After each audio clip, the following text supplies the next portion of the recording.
For the sake of giving some examples and making some points, I will be comparing Armored Core 6 to Zone of the Enders 2, a 20-year-old game which is still objectively better in every single way possible and multiple times better even.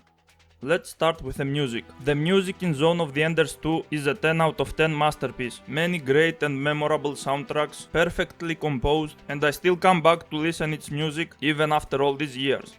The music in Armored Core 6 is not bad or anything, but it's not really memorable. It's something you forget once you move on to the next game.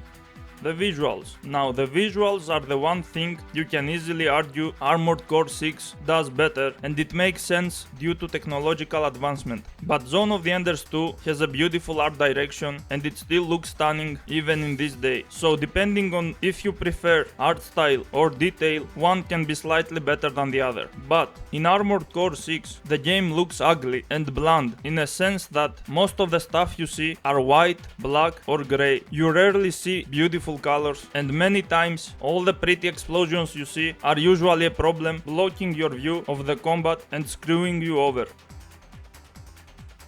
In Zone of the Enders 2, the coloring is beautifully done and most areas look pretty and memorable, without the explosions ever getting in the way of the combat as well. Let's get to the story. The story in Zone of the Enders 2 is a fun, mature one with great characters. The main character is cool, there is a pretty waifu, which is also cool, the main villain is a smart badass, and the story is told like a good anime, with an anime art style too, of course. Armored Core 6 has a boring, bland story, trying to figure out some things by doing some missions, and you just move from one mission to another. I got so bored by the story, I started skipping it at some point, so I can't tell you exactly how good it is or how bad it is, but it's definitely not good, since it managed to bore me. And don't even get me started on the dialogues, just terrible.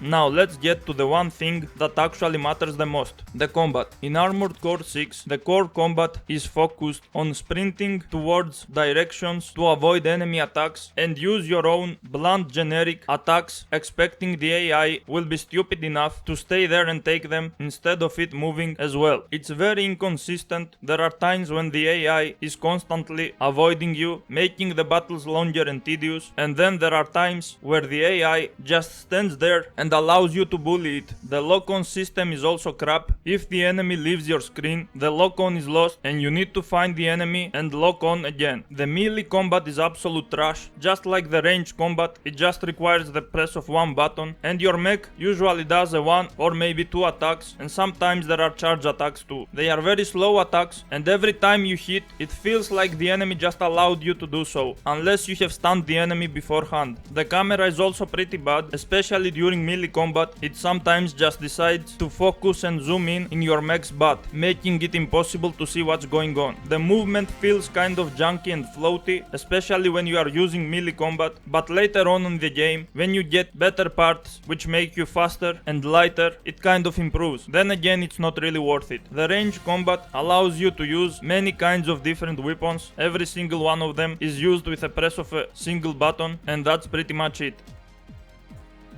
Now let's get to the boss fights. So the boss fights of this game are supposed to be extremely challenging. The first part of the challenge comes from figuring out the gimmick. There are gimmicks to the boss fights, and if you can't figure them out, they feel almost impossible, but once you do figure them out, the challenge is almost completely gone. And yes, the gimmick is not something you just play around with, it's just some cryptic bullshit which you figure out through trial and error. Figuring out the gimmick has nothing to do with how smart you are. The dumbest person on the planet will easily figure it out by playing enough times through trial and error, and the smartest person on the planet will not figure it out by taking a wild guess. They would also have to go through the trial and error, which is boring and stupid, and just an artificial way to make the bosses seem harder than what they are. But that's not even the worst part of the combat. So since the game has RPG mechanics and allows you to buy a lot of parts to customize your mech, it allows you to make a lot of builds based on whatever playstyle you might feel like playing. That sounds nice and dandy until you realize some boss fights are impossible without having specific gear, and they become super easy once you do have the specific gear, and you don't really know what kind of gear to equip once you start the mission. So you get in the mission, after roughly half an hour you make it to a boss, and then you realize your current build just won't work. The game even tells you so.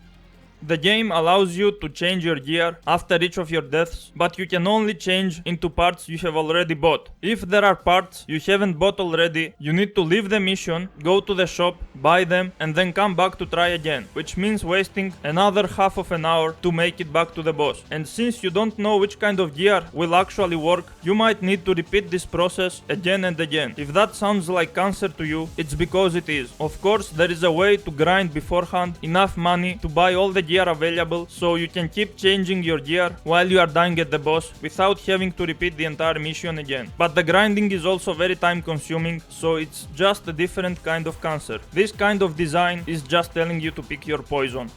Another problem is the stupid healing system. You can heal 3 times by using the repair option, but the game doesn't offer you any healing items to replenish that. So every time you make it to a new checkpoint with no healing left and low health, you are kind of forced to die, so when you restart from the checkpoint, you get back all your health and your healing items too. Also, the ammo of the ranged weapons is limited, so if you run out of ammo of a certain weapon you needed for the mission, you restart the mission. The movement is also very limited because of a shitty stamina-like system, which is seriously only there just to add extra artificial difficulty. The developers knew how easy it is to break the game if you move around all the time, because nothing can really hit you. So they put this shitty stamina system to pretend there is some extra depth to the combat. And in all honesty, the game is extremely bland, extremely boring, and at no point I had fun doing anything, whether it's combat or building my mech. The entire combat is extremely shallow, no deep mechanics, no tech, and it's just pure trial and error in a bad way. You just throw shit, see if it sticks, and if it doesn't, you throw different kind of shit and keep repeating the process until the shit you threw finally sticks.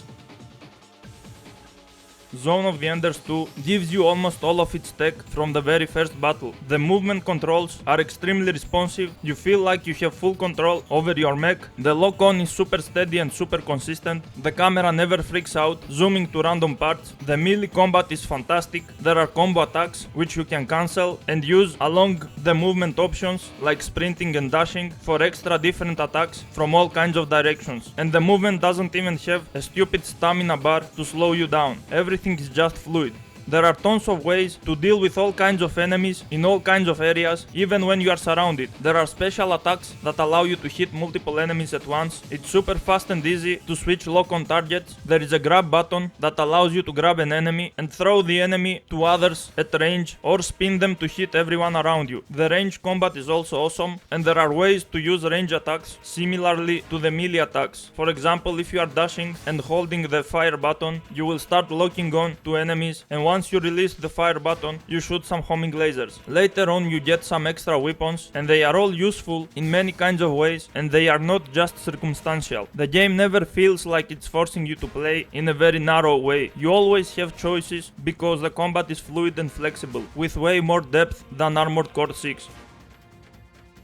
The boss fights are also great. They are mostly a test of skill and reflexes. The gimmicky ones are great because their gimmicks are not about being figured out. Their gimmicks are something you play around with, making the fights interesting every time and incentivizing you to try the harder difficulties as well. In Zone of the Enders 2, you don't have repair healings to use in the combat because you are constantly engaged, and you get fully healed before every checkpoint, which is thoughtful design by the developers, and you can beat the entire game without dying once, as long as you are good enough. If there is one flaw Zone of the Enders 2 has, it's too short. Even though it has some extra missions which you unlock after completing the game, I still wish the game was way longer. There is also a versus mode where you can play against your friends, and it's way more entertaining than the PvP in Armored Core 6, which is a grindfest of broken builds.